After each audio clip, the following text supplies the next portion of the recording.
look at your national forecast for Wednesday, January 21st. We are tracking the polar vortex that's really going to be extending southward and into the east, bringing in dangerous cold temperatures also throughout regions of the prairies. But we are looking at warmth. That's really going to be stretching in across areas of BC with that continued ridge of high pressure that's stuck in place. So the question is, how long will that ridge of high pressure stay? We'll have to continue to monitor that ongoing situation. But because that ridge of high pressure, we're seeing dry, beautiful conditions right across much of the province. Now, there is a system offshore and it will be pushing through, but that ridge will protect coastal BC from the rainfall moving through. Overall, though, foggy conditions will persist across the lower mainland. Areas towards the east, Mission, Abbotsford, down towards Chilliwack, you might be in the clear from the fog, but it's been very persistent since Friday. Now, these temperatures, 7 degrees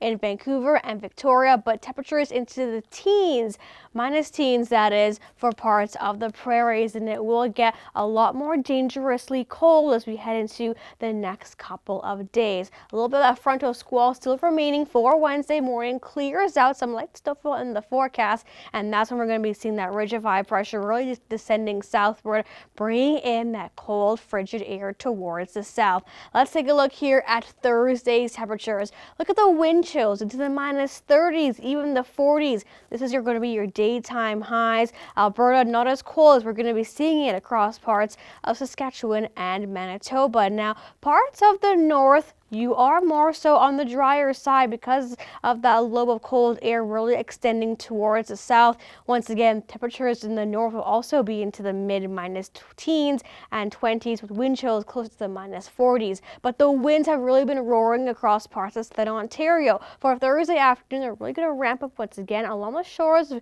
Lake Huron and Georgian Bay and then down towards areas of Lake Ontario. We're going to be seeing those winds gusting anywhere from 50 to 70 kilometers per hour.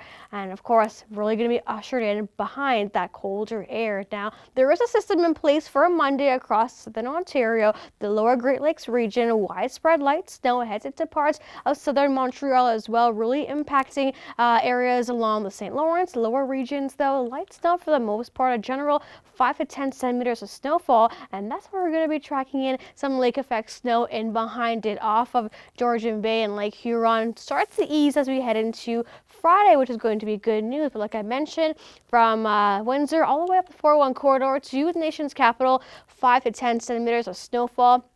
Bit of a bullseye across Prairie Sound, 15 to 20 centimeters of snowfall for you because of the enhanced lake effect snow that we'll be tracking. And in the long range, we're tracking a very messy system in the southern United States with freezing rain, ice pellets. Depends how far north that system will track. And we could be make an appearance in Ontario for the weekends and even parts of Atlantic Canada as we head into the upcoming work week. Meanwhile, temperatures for Wednesday afternoon into the single digits, below freezing though for much of the east. Winds still blustery across Newfoundland too. 50 to 75 kilometers per hour, slowly starting to ease as we head into Friday though, but a little bit of some sea effect in the forecast as well. There we have it across western regions of Newfoundland, same system impacting Ontario and Quebec.